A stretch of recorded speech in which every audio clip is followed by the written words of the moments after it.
Sometimes you guys have some wonderful ideas for videos, like this one that I got on Twitter recently. How would Genjutsu work in Shinobi Striker? I'm gonna change that video suggestion a little bit, and instead I'm gonna explain why Genjutsu would not work in Shinobi Striker. So to see how Genjutsu would work or why it doesn't work, we're gonna have to select some Genjutsu first. Which Genjutsu would be in the actual game? And going by the way they've been doing things so far, it's gonna be a popularity contest. Which Genjutsu are the most popular or the most used in Naruto? So for this video, I selected a few of them. The Bell Ring Genjutsu from Kintsushi, Tayuya's Demon Flute, the second Mizukage's Giant Clam, Kurenais Flower Petal Escape, Itachi's Tsukuyomi, Itachi's Izanami, Chisui's Kotoa Matsukami, and Madara's Infinite Tsukuyomi. Some of these aren't too popular, but I think they would have some interesting effects in the game, like the first one we're gonna look at. The Bell Ring Genjutsu used by Kintsushi, the sound ninja, during the Chunin exam. If the opponent hears the bell ringing, they will hallucinate and see multiple versions of the target. This seems like an easy jutsu to implement in Shinobi Striker. Just like the Shadow Clone Substitution jutsu that is currently in the game, this would create clones for the person who casts the jutsu. But the clones shouldn't be as strong as the Shadow Clone because you are creating many of them. You're not just creating a single one. So they would have only a single point of HP, meaning if they get hit by a kunai or a regular punch, they would just vanish right away. This would be a nice distraction tool, especially in team fights. It should definitely remove the lock-on, so players have to search for the real target. And the clones should only last for a short period of time, otherwise the ability would be way too powerful. But the reason why this Genjutsu is not making it into the game is because Kintsushi, who is this person? This ninja isn't nearly popular enough to make it into Shinobi Striker, and if she's not a mentor, then you will not learn her jutsu. Next, Tayuya's Demon Flute. Similar to our previous Genjutsu, the user gets affected if they hear the flute playing. And the victim will feel like they've been immobilized, as if their limbs have been restricted by ropes. And in addition to that, they'll have morbid hallucinations, which might make them go insane. In the game, it would immobilize the target since it's a Genjutsu about immobilization, and the hallucinations of their bodies like melting could be translated into the game as damage. So far so good, so why wouldn't it work in Shinobi Striker? Well, it's because this Genjutsu wouldn't be too hard to counter in the world of Naruto, but in the world of Shinobi Striker, it would be impossible. All you have to do to counter the Demon Flute is not hear it. You could damage the Demon Flute, you could run away from it, so you go out of range, or you could just find a very fancy way of covering your ears, though I think the sound vibrations also enter through your skin and stuff like that. Well, you can't really cover your ears in game, you can't destroy weapons in the game, so the way to block this Genjutsu would be to use the game's block. And that's just not a very good way of countering it, like it's just not an accurate way of representing this jutsu, so I don't think it would work. Also, Tayuya is probably not making it.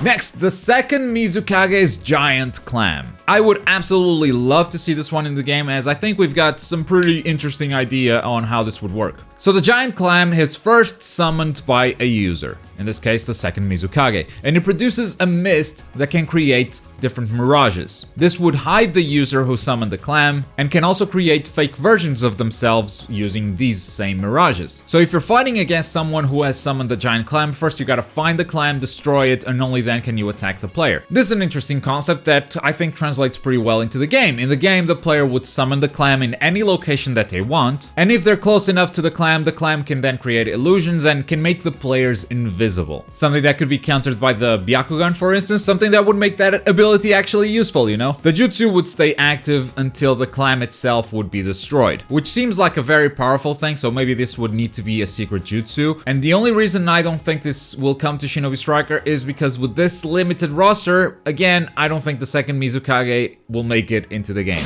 Next, we're gonna talk about the only Genjutsu on this list that I actually believe could make it into Shinobi Striker. But it's gonna be a bit of a letdown. You win some, you lose some, and that's Kurenais Flower Petal Escape. And the reason why I think this jutsu could make it into the game, it's because it's a simple substitution jutsu. It's just a substitution, but with a different effect. Instead of vanishing and leaving behind a log, you'll leave behind some flower petals. And because it is a substitution and not just a ninjutsu or secret jutsu, that means Kurenai doesn't even need to be a mentor in the game, but also it's not really the genjutsu you're looking for, right? This kind of feels like a consolation prize. We all want to trap our opponents in an illusion and then do with them as we please. But hey, this also counts as a Genjutsu, and it could work in Shinobi Striker. It doesn't look that hard to implement.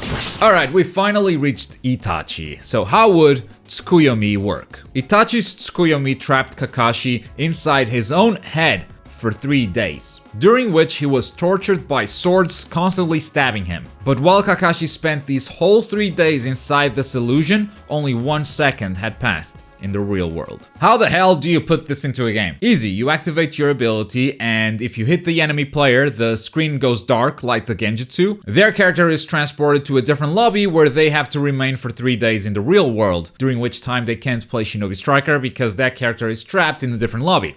No? Too much? Overpowered? Okay, let's try something else. The screen goes black, or not completely black, but it gets that color filter that looks like the Tsukuyomi does in the anime. And the opponent is trapped in a cross just like Kakashi was. And for a short period of time, he is vulnerable to enemy attacks. Anyone can attack the target while he is trapped, but the user who casted Tsukuyomi is still casting it, so he cannot himself attack the target. From the sounds of it, this is very similar to Shikamaru's Shadow Paralysis. As far as gameplay goes, like, they seem like the same ability, but the visual effect makes the Tsukuyomi that much cooler. Also from Itachi, we have the Izanami. We could also sneak the Izanagi in there, but that's basically a substitution that you use after you die. It could work, but it would have to be very limited. The cooldown on it would have to be ridiculous. Maybe you could only use it once per match, but the Izanami, on the other hand, is very much an offensive jutsu. This Genjutsu will trap the enemy inside their own head, reliving almost like a time loop over and over again until they accept their own destiny. A downside to this powerful jutsu is that the user will lose the light of their eyes. They will become blind. Or at least one eye if they only use the jutsu once. If they use it twice, they will lose it on both. So you wouldn't be able to use this jutsu more than twice during a match, and if you use it twice during a match, you'll become blind, and it just can't be fun playing the game like this. And as for the player trapped inside their own head until they accept their own destiny, I guess you could trap a player inside a match, playing the same match over and over again until they accept they're bad at the game and uninstall it. That's the only way I can see this working in the game. Yes, it's ridiculous, and that's why it doesn't really work. Also, we already have all the Itachi abilities confirmed. So any Genjutsu that Itachi used in the anime that is not used by anyone else cannot come to the game, because all of Itachi's ability slots have already been filled.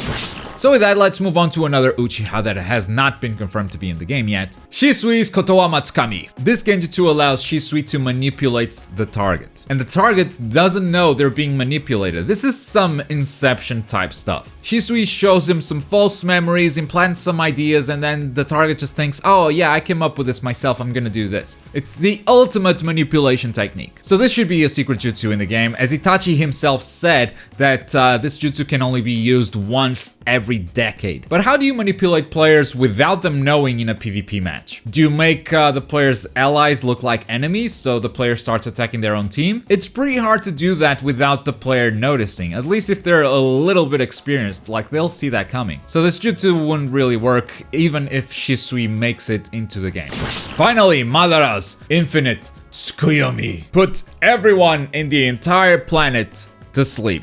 This is basically the water prison jutsu that we already have in the game, which disables every player that is within a limited range. Granted, the range is already pretty big, but the Infinite Tsukuyomi would be even bigger because it would immobilize everyone in the entire stage. At this point, I don't need to say much more. I've already talked about some pretty overpowered and broken abilities. This would be one of them. You know what I'm gonna say, even if Madara makes it into the game, this is another broken ability. Or they will nerf it so much that at that point, it's not really the Infinite Tsukuyomi anymore. And that's why I don't think Genjutsu would work in Shinobi Striker, but if you disagree, let me know in the comments down below. Maybe you have some ideas for other Genjutsu that I didn't cover, I didn't talk about, so let me know what you think down there in the comments. Last time we talked about the release date for Shinobi Striker, more precisely that we don't know the release date, and the fake dates floating around are definitely fake. Check out that video right here. If you're in the mood for something else, there's also the video at the bottom, but as always, thank you very much for watching. My name is Globku, and I'll see you guys next time. Bye.